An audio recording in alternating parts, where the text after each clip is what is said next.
Is this session 5, right? Session 5, the second to last one in our lead conversion series. Yeah, so mirroring and matching, I think, is something that for a lot of people sounds pretty scary. Oh, yeah. But do you want to maybe define that for folks and like try to give some context as to what it is, and we can unpack it a little bit? Yeah, and maybe we'll talk about why mirroring and matching is really important first. Maybe we should start there, and then we kind of dive into what it is. What are your thoughts on that? Sounds great. Yeah, let's go for it. Let's start with the number one rule that I've learned about human being. Well, there's 2 rules I think that anybody going through this lead conversion course should know. Number one is the only person leads actually care about is never you, it's themselves. Like, that's the uncomfortable truth real estate agents don't want to admit, is that a lead doesn't really care about you at all. Right. I say it a little more crassly in my coaching calls, but you all can read between the lines. They don't care about you. They only care about themselves. And that's just the reality. And even when it comes to you helping them, all they really care about with you is how can you provide value to them. And that's how human beings work in these situations where they have a need, want, and desire.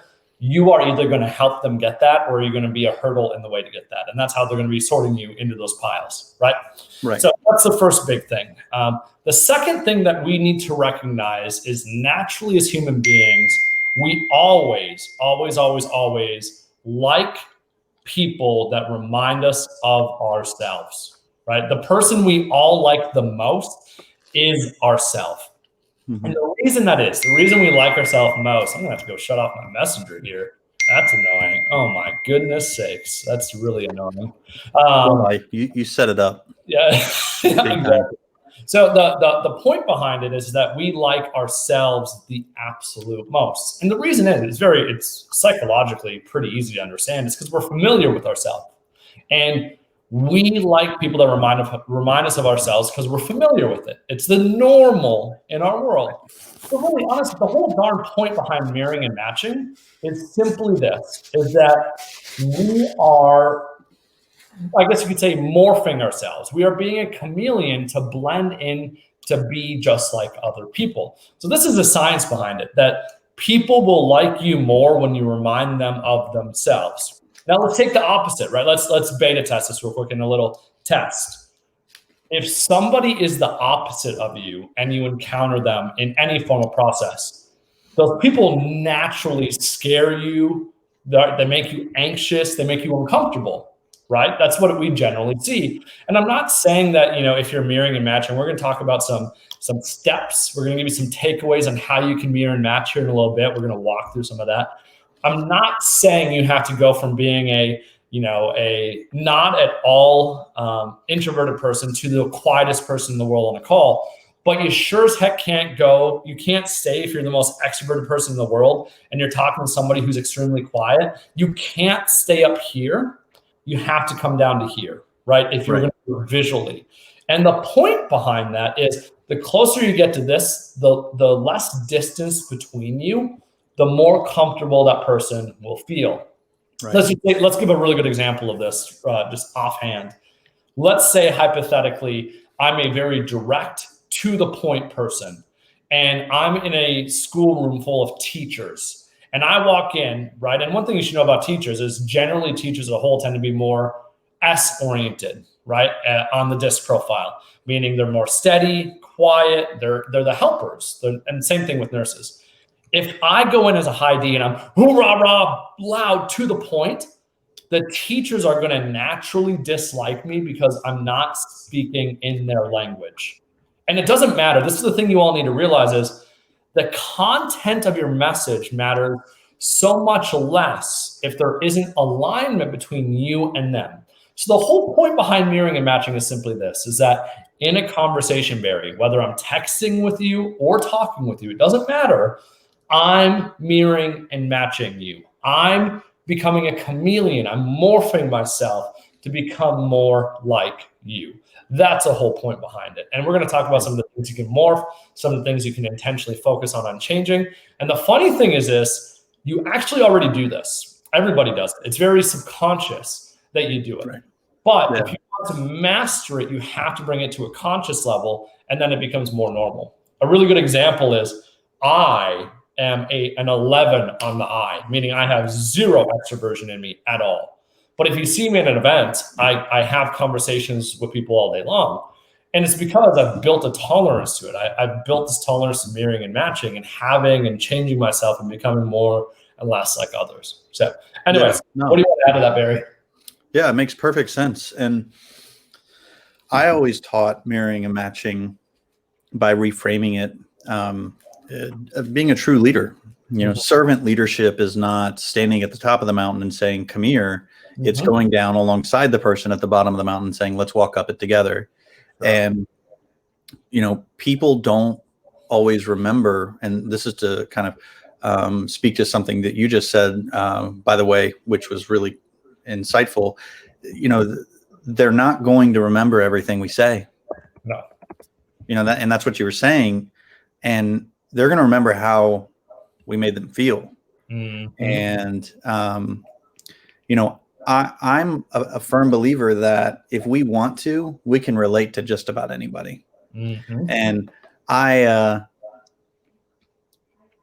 some of my best conversations are people that ideology is completely different when it comes to religion, politics, values, and I respect them. Mm-hmm. And I don't try to win the argument. And I think, mirroring and matching really is a compassionate way of giving someone a safe place to listen. Mm-hmm. This is the home purchase, Robbie, as you've already noted in some of the other sessions, it's stressful. Like, they're nervous, they're anxious. It's not fun. And I thought selling a home was just the best thing in the world. It was hilarious. It's stressful. Yeah. And if we can give an individual a safe place, and when I say safe, I mean their guard's not up, they're relaxed, they're using the part of their brain, fight or flight. They're not in that part where they're, guards up, but they're able to learn and listen and feel comfortable with you. I think mirroring and matching really is one of the most compassionate things you can do when you're teaching a stranger something, selling a stranger something. Yeah. So nothing new based on what you said. You've said it so well, but just some additional context for maybe those that are watching. But and what's funny, Barry, is some people are going to hear this discussion about mirroring and matching. This is something I internally wrestled with for a long time is mirroring and matching manipulation? Mm-hmm. And I've learned that mirroring and matching actually, in my eyes, is the highest form of empathy that is possible. Mm-hmm. And the reason I say this is when you change yourself to become more like the other person, you will literally begin to see the world differently. You will see and hear things from a different point of view. And dude, that's empathy. Empathy is the ability to disregard your own perspective regarding something and step into somebody else's shoes and imagine if I were in their shoes, this is what I would be feeling. We are able to expedite that when we're mirroring and matching, because if you're this very fast-talking, loud-talking person, and now you're having to come down here, you're literally going to look and feel and see things differently. Right. If my energy is usually up here, and now I got to be way down here because somebody's talking about death or divorce or debt, I'm going to feel much more somber. That's empathy, my friends. It's not manipulation in my mind, because I have zero intent, although you probably could, right? I think manipulation is what you do with all of this. Are you taking it and trying to screw somebody over? Or are you taking this and trying to help somebody at the highest level possible, right? That's my goal in every single thing. It's action. It's what is the outcome? I'm not trying to sell someone something they don't want. To me, that'd be manipulation. I'm manipulating you, and I'm using you as a means to an end. That's not what's happening here. In this conversation, when I'm mirroring and matching, if it becomes very apparent that if they're not the right fit to work in my company, they shouldn't be buying a home right now. Maybe they're too emotional, right? Or whatever the story may be, my goal is not to sell them something and get them to do something that they're going to regret. my truest North Star is to help them make the best decision possible for them and their family. And mirroring and matching is one of those things that isn't just advantageous for the lead when they're talking. They feel more comfortable around you. It can also be very advantageous for you. You will see things so much more clearly. You'll understand where they're coming from. You'll see those concerns, and then you'll start to feel things that you hadn't before. So I think that's one thing I wanted to hit on real quick is mirroring and matching for me is not manipulation. To me, it's empathy. It's the highest form of empathy I've been able to personally practice ever in my life.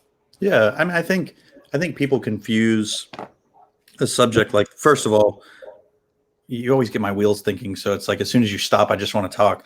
I think one thing that really stood out to me about what you just said is, you spoke to your motives and what's driving your decision making. And are we going to give you guys tricks and things to say, good tricks? I mean, secrets maybe is a better word. Yeah. But like going back to like a lot of these other sessions, it's going back to the heart of the matter, which for you're able to do this because you're coming from a really, really good place. And I think that was really well said. Mm-hmm. And, I think for me, I'm 100% I and 100% S on the disc. And so I'm just supposed to be walking around hugging everybody. I want to love everybody. I want everybody to love me. Yeah. And so I fell into mirror and matching because I was driven by, whether right or wrong, I was driven by the desire to make them happy. Yep. And the fastest way I knew to make them feel comfortable and happy was to go on their level and speak their language and approach it in their demeanor. If they started getting nerdy about interest rates, that's what I went with, because I was coming from the place, I just wanted them to be happy. I didn't want them to be stressed out. Now, looking back, I know that I fell into mirror and matching. But at the time, it was coming from that place. And so I really think it's important that, and I'm so glad you brought this up to initially, that people understand that this is not being fake. That's not what we're advocating for. This is, I mean, like, is it fake if you're born in America to speak Spanish? Depends on who you probably ask. It's a language. You know what I mean? Like it's a language, and your body language, your voice intonation, your laugh, all these things make someone feel a certain way. And it is a language. It's another language. And so in the same way, it's not fake to speak Spanish. It'd be fake to say, I was born in Argentina, right? That's fake. Yeah. That's a lie. Yeah. But to speak their language is not a lie. So, anyway, I don't want to digress too much, but you always get me thinking, dude. That's why this is so much fun. Well, I'm glad there's at least one other person that enjoys speaking. I don't think enjoy him. The other thing, so on that note, there's the golden rule, right? The golden rule in society has always been treat others the way you want to be treated. And one simple phrase that has really stood out to me was I had read about the platinum rule, and really the platinum rule is treat others the way they want to be treated. And that's what we're talking about here, is just treating others the way they want to be treated. Now, Barry, I got to tell you some just very simple things that I do that help me do this, right? When I call a lead, for example, if I'm calling a lead, the first thing I say is, hey, is Barry available? And a lot of people have always said, why would you ever ask that question? Barry could lie. And I've always just made the point, well, he could lie at any point. That's not stopping him, right? Right. He could hang up, right? He could just not text back. The reason that's so vital on the phone is when you answer that question, it gives me so much information the way you answer it, right? And we're going to reference the DISC profile briefly throughout this, just because it's a part of my natural language regarding mirroring and matching, because it correlates with it really well. But let's say somebody is a natural high D. They answer that in a very direct tone. They're like, yep, this is, right? Firm, forceful, to the point, because that's how a D naturally operates. And S is going to answer it much more quietly and softly, right? They're going to be like, yeah, this is Robbie. It's going to be much more quiet. A C is going to answer it quietly and with skepticism, right? And so if it was me, I'd say, yeah, this is Robbie. Who's this, right? And if the I answers, you know they're an I because they answer and they bring thousands of pounds of like sunshine and rainbows and just dump it on you. And there's like, oh yeah, hey, that's so great. Hey, who's this? Who's going on? Whatever it is. Barry, I can probably have you do that in a role play later. And I think you've done it a time or two. But the point is that the way you answer that is indicative of where you're at.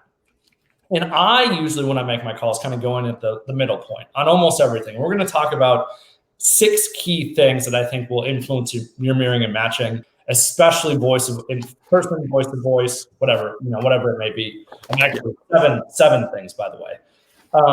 But the point is at that point, if you're 100% D when you answer that as Barry, I know I have to amp my D up, right? I got to be more direct and talk. And if you answer with more skepticism and you're quiet, I'm now going to lower some things. I'm going to come down, I'm going to mirror match you. And I'm doing it instantly before they hear anything else. Where I see people go wrong is they instantly go into their first question. And the way you ask that question, so just watch this, Barry. Hey, Barry, you're thinking about buying a home sometime soon. As a D, you respect that question. As an SC, you're like, what the? Get out of here, you know? So you have to change it, right? With an SC, I'm going to say, hey, Barry, was just reaching out.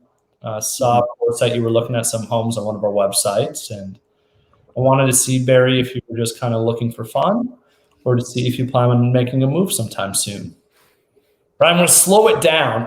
I can say the same word. And with a high D, like, hey, Barry, saw you were looking at some homes. You going to buy a home soon? And a D wants to hear it more directly to the point. And SC or somebody else, they would not hear it that way. They'd be offended by it. Does that kind of make sense? Yeah, no, it makes perfect sense. And I really like how you broke up the different aspects where the personality traits are coming from and how they sound, because I think that a lot of people.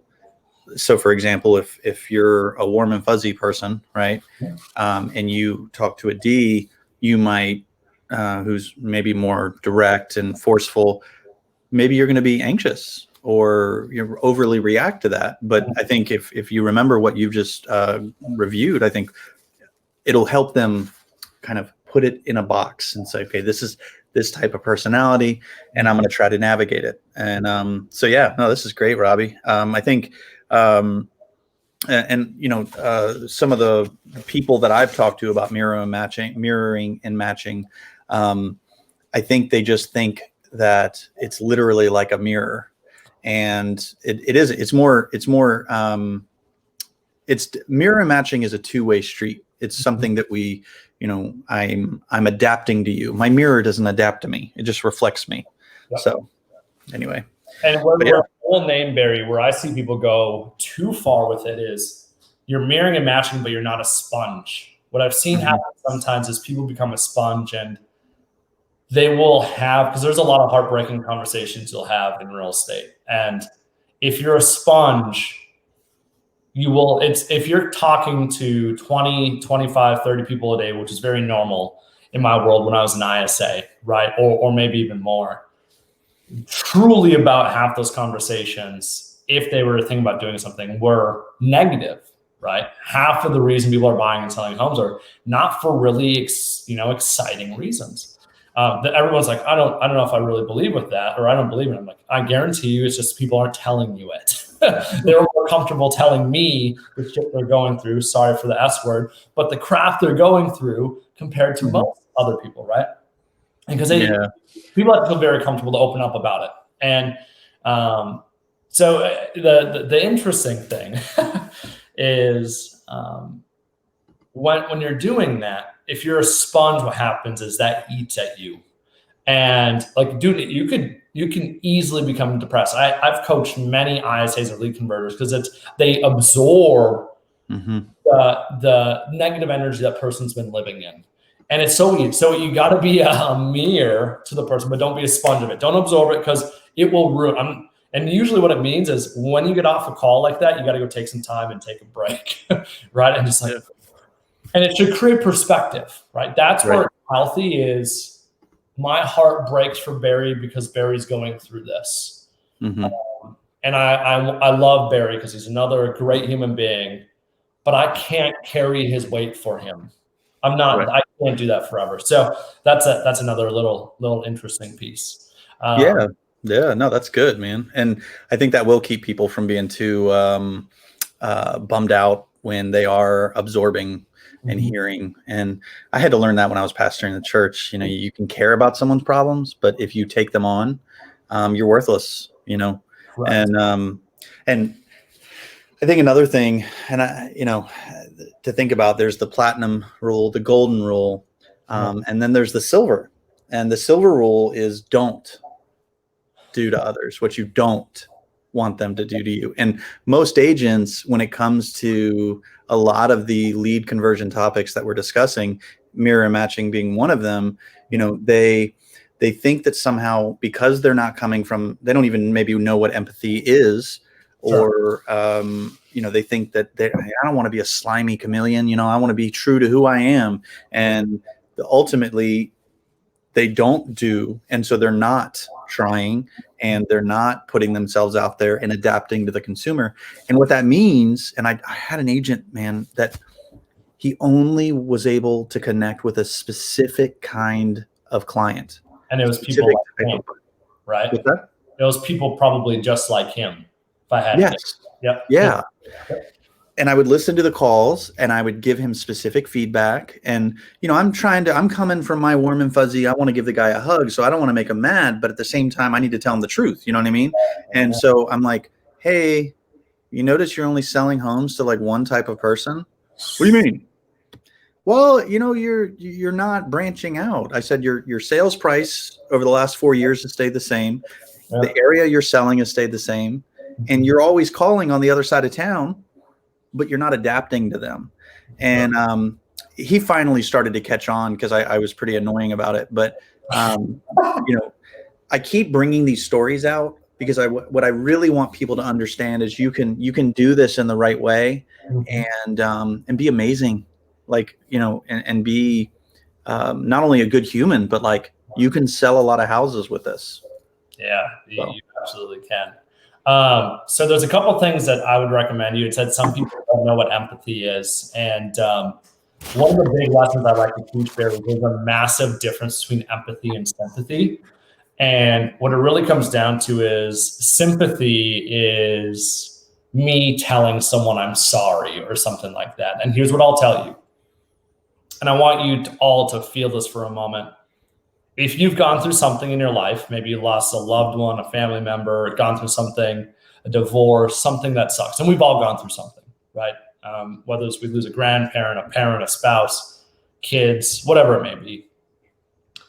Unfortunately, the common script, not even script, the common script that you hear from people is, I'm sorry, right? And you hear it over and over and over again. And what I've learned is I'm sorry is actually really self-serving, to be completely frank.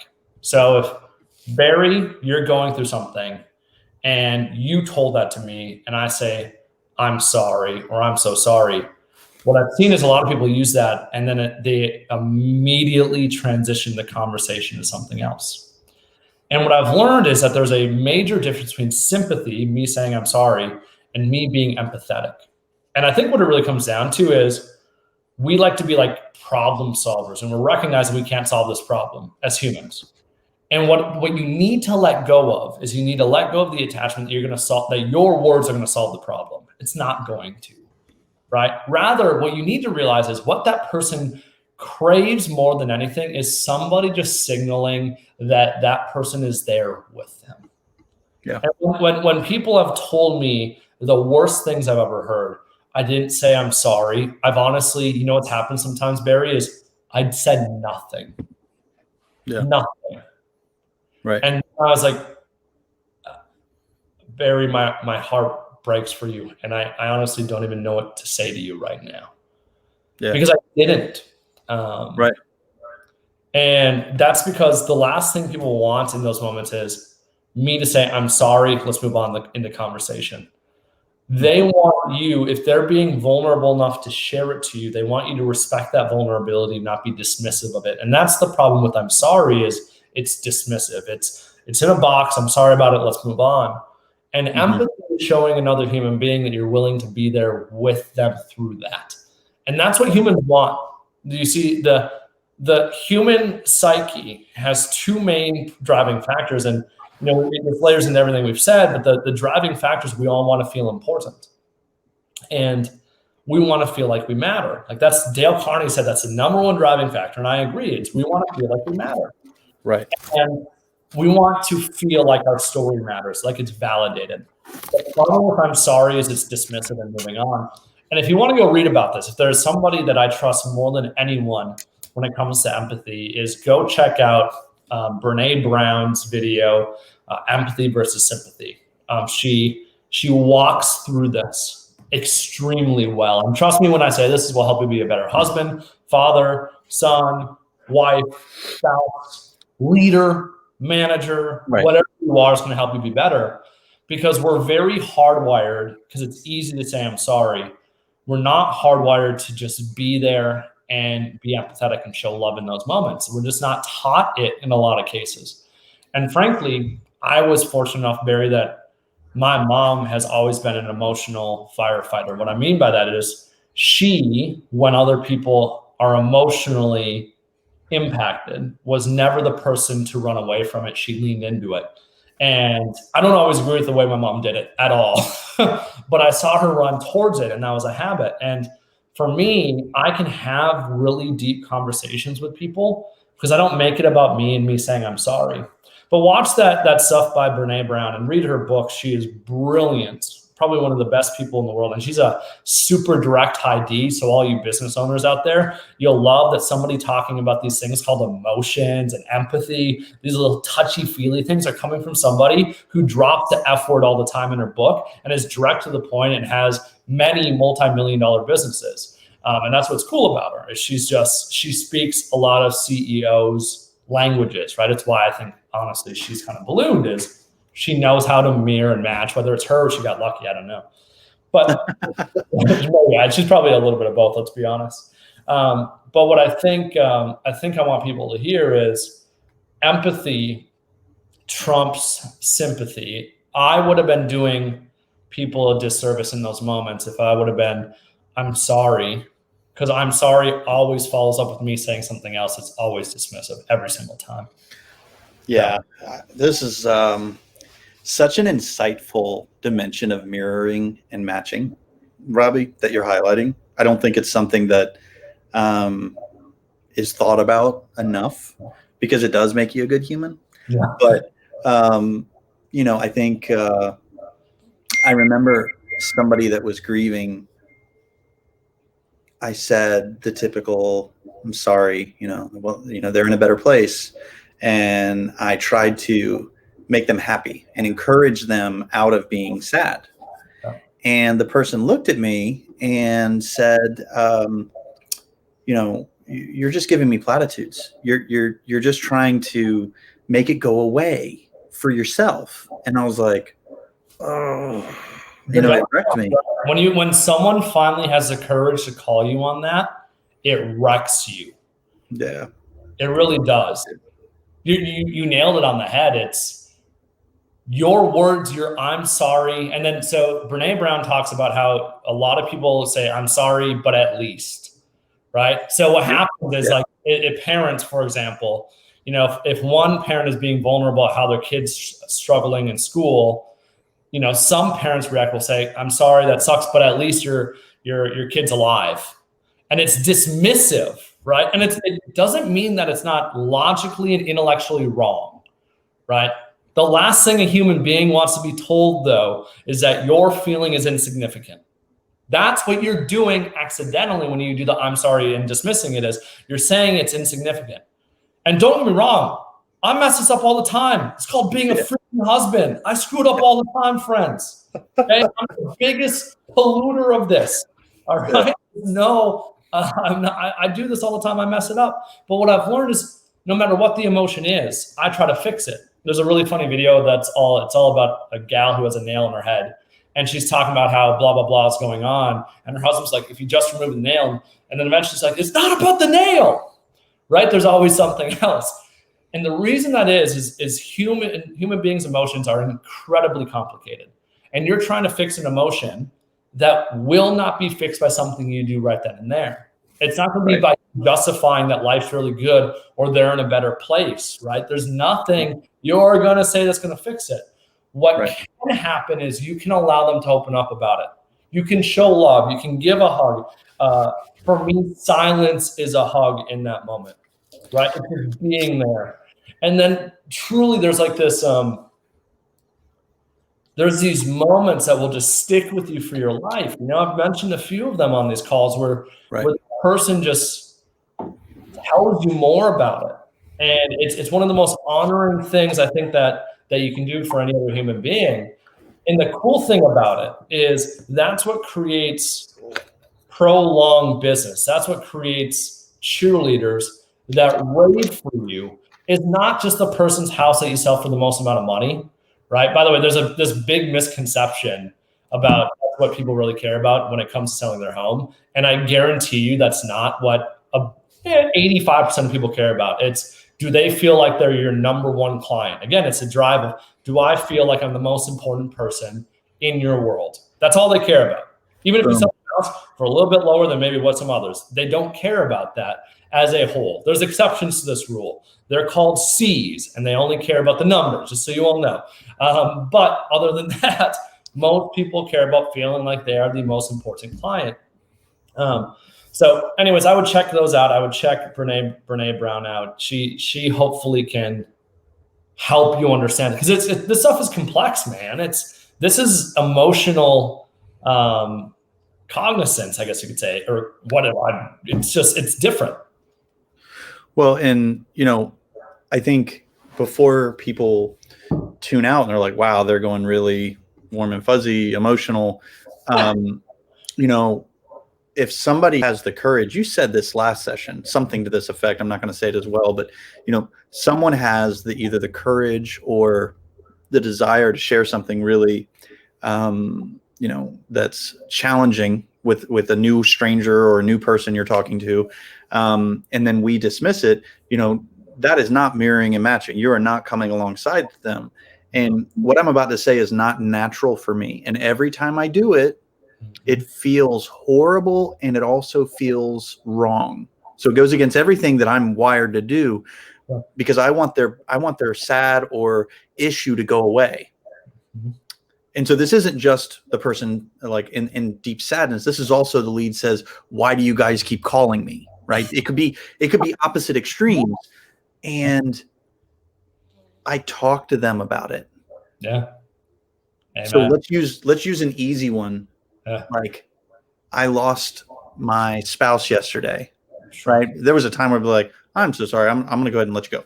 Yeah. Because I'm like, you think you're being a hindrance to them. Yeah, exactly. But now it goes against everything in me, but I'm like, wow, I'm so sorry. How are you? How are you doing? I've never experienced that. I don't know what that's like, but it sounds like you're really struggling right now. And like, I'm because when I went through something bad, I had somebody actually say they went in it with me. And this is mirroring and matching. It's so funny. Do you remember that conversation? Do you remember that person? Yes. Will you ever forget that person ever in your life? No. That's the dang point. Yeah. And how many people did that for you, Barry? I don't know what your story is. I have no idea what it was. How many people did it?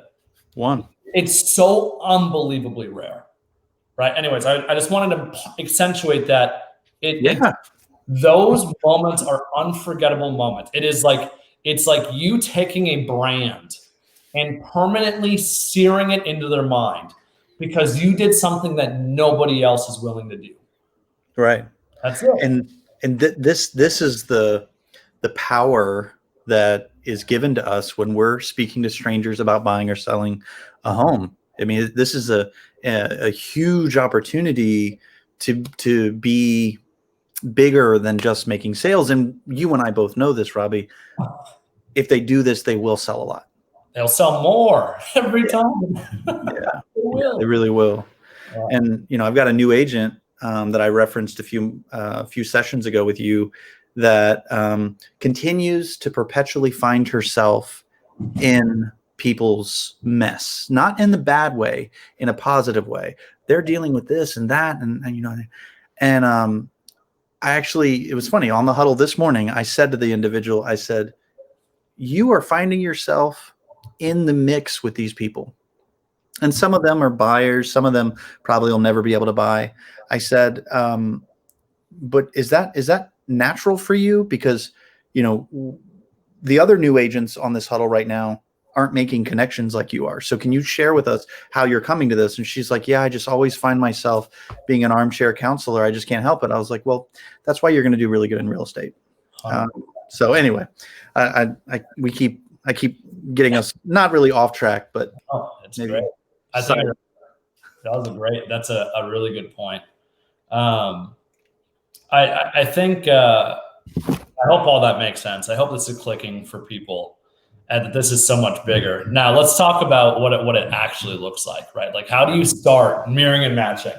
And again, really what it comes down to. So I will advise people to write these things down because these are basically the 7 key things. I put up 4, right? So I should go like this: 7, 3 key things. The 7 key things that you can change in your conversations.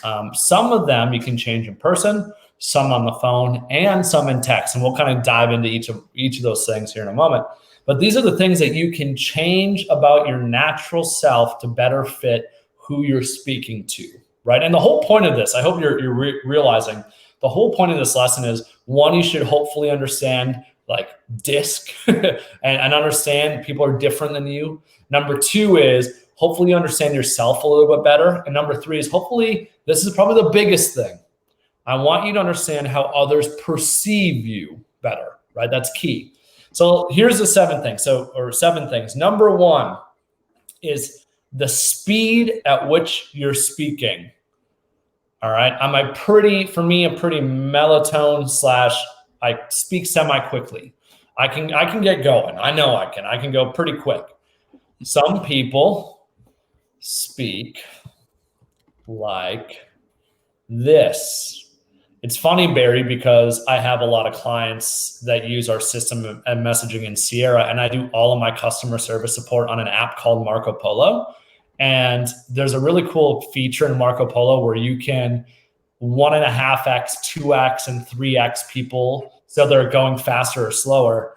And some people, I've started categorizing people as, some people are 1xers, meaning I elicit in real time because they speak really quickly.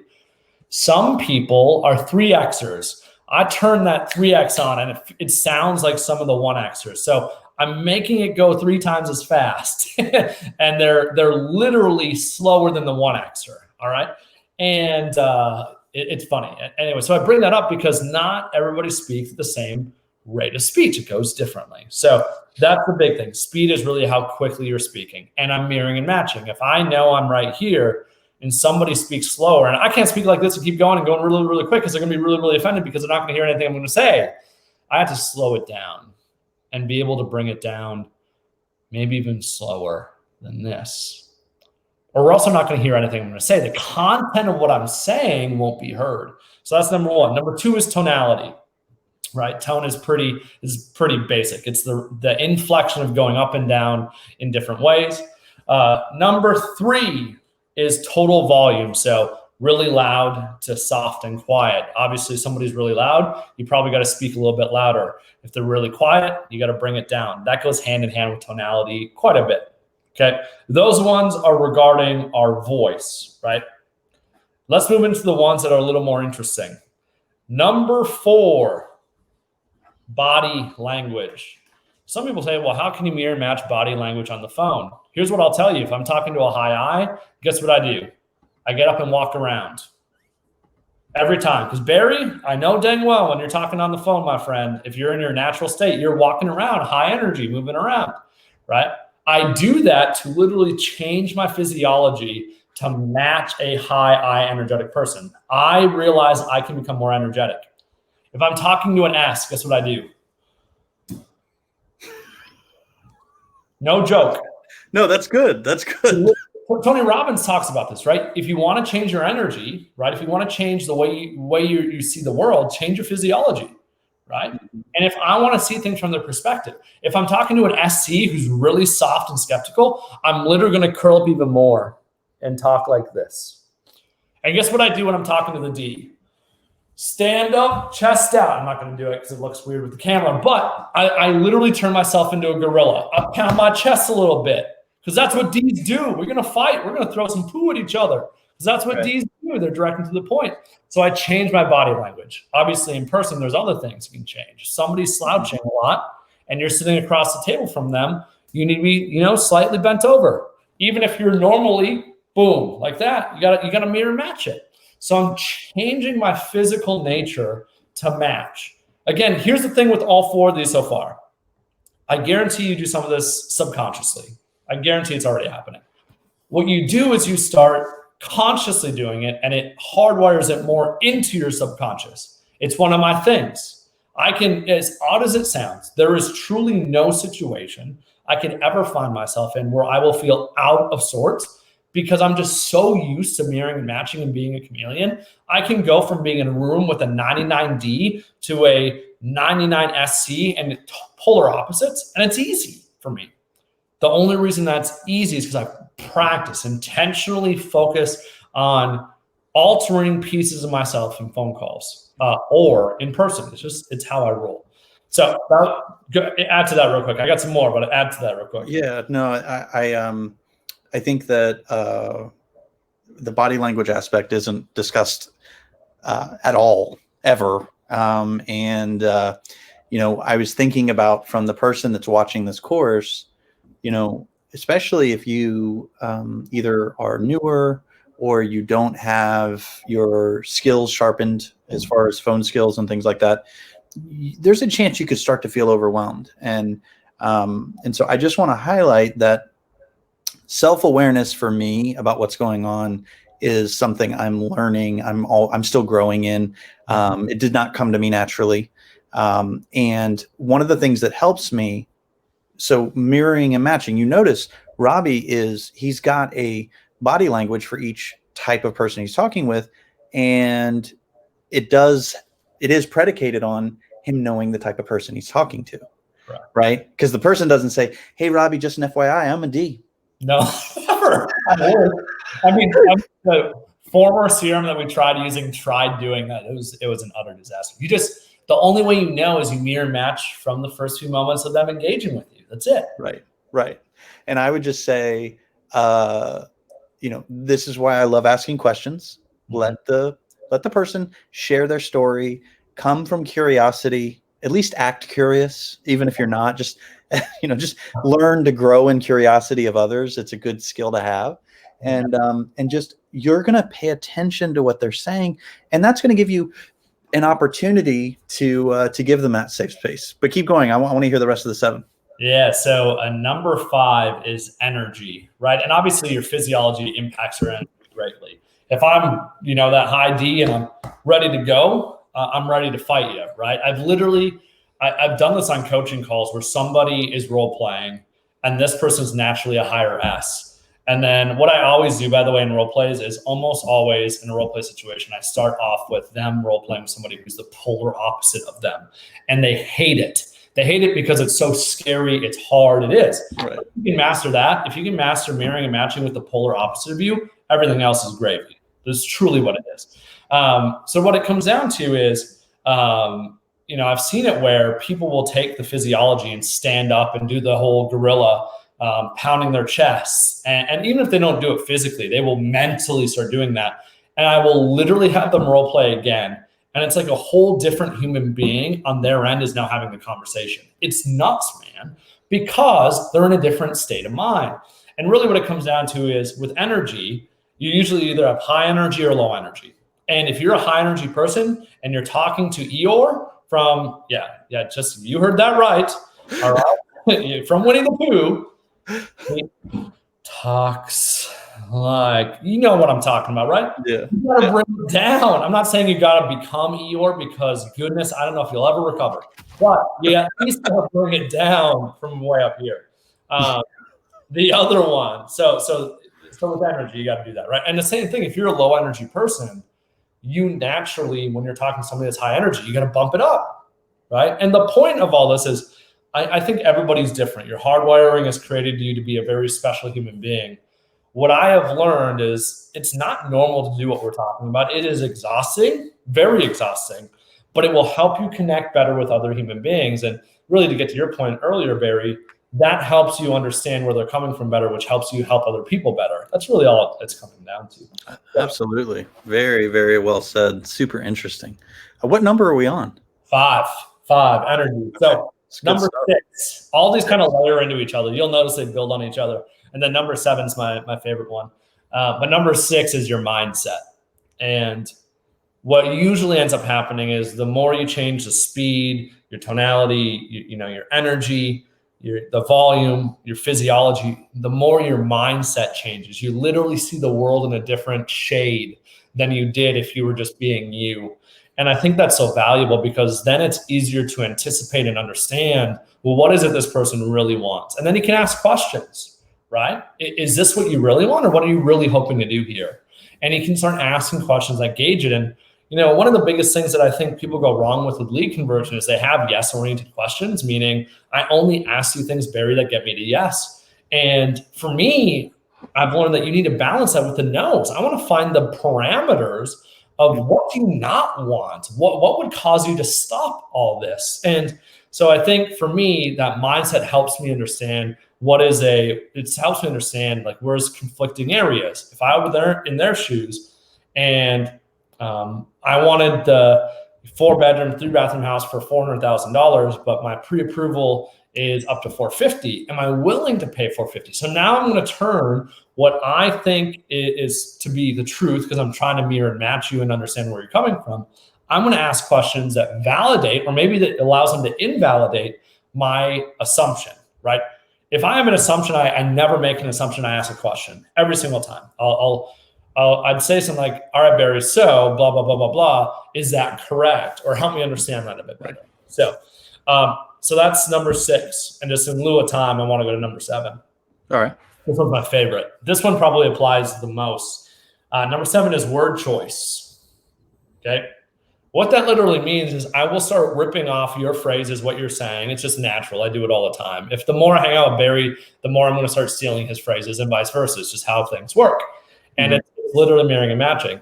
That's so baller. This one, it just happens. There you go. You freaking threw that in there. Barry is a question that a lot of my coaching clients and the people in our world talk about being ballers. And I will take I love it, dude. Cool. I do. No, it's great. I love it. But that's exactly it, right? Another really funny one, Barry, if you're comfortable with this, is for somebody who just dropped an right? They drop a swear word. If you're comfortable now layering that in, a swear word, you instantly earn that person's respect. There are certain words that when you layer it in, that makes them feel like, oh, Barry's me, right? And Barry's defenses come down.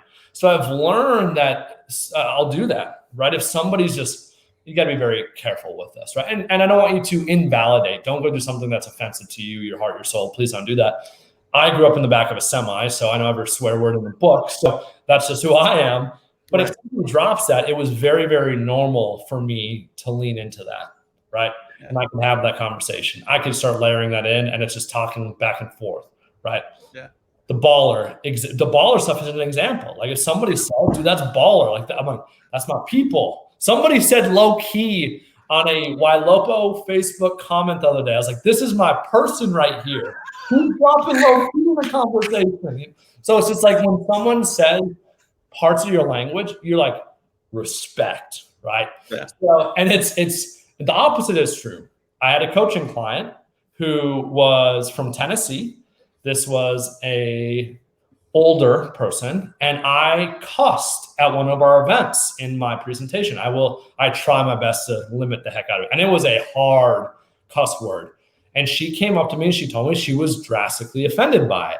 Well, I learned, because I was coaching her team, of I am never going to say any of those words ever again, because it offends them, right? So it goes both ways. Yeah. What I'm looking for to really tie this all together is I'm looking towards the other person. I'm looking at Barry. How's he communicating? What's he saying? All this stuff. What's his posture like? And I'm just emulating it, right? That's it. That's all I'm doing. And these are just like 7 things. There's probably a heck of a lot more. We could go super deep. There was one time where one of my agents even always had a business outfit in their office, and they always had a very casual outfit. And the reason is that sometimes when somebody's coming in for an appointment, if they're much more business oriented and he walks in the casual, not going to respect it. Mm-hmm. Some people, if you walk in with the high dress to the nines business outfit, they're not going to respect you, right? A really good example is my dad is a truck driver. He is much more comfortable around somebody that's wearing plain clothing compared to somebody that's in a suit. It's not to say my dad or the person in the suit's wrong, but my dad is more comfortable around somebody wearing a plaid shirt compared to a collared, tied dress jacket individual. And some of my agents have done that, where I'm taking that coat off, they're slapping that away, unbuttoning or untucking the shirt, taking the tie off, because that person isn't dressed that way. So you can keep going layers into this is the whole point. Really, the point is we're changing our point of view to see more of theirs. That's the goal, the whole goal here. And that helps us understand where they're coming from at a much higher level. And I think that's really insightful of you to be aware of, the language aspect, because you want your message to be well received, right? And if they're not doing that, then, that's obviously a problem. So I think that's probably a big takeaway for people. I think sometimes we've overvalued being authentic to the point where we're just calloused, basically. And what you're saying is just having that sensitivity. And I think also, my listing agents, I'll tell them all the time, they'll have their client is really mad at the buyer. Their seller's really mad at the buyer, and the seller's like yelling at the agent. And then the agent thinks, oh, I'm going to mirror them, and starts yelling back at them. And that's called an argument, right? And so I said, this is what you do, okay?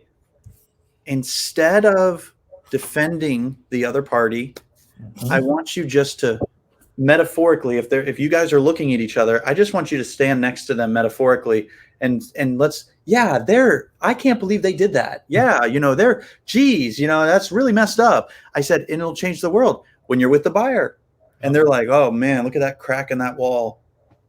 Yeah, that's horrible. Look at this one. Just go where they're going. Yeah,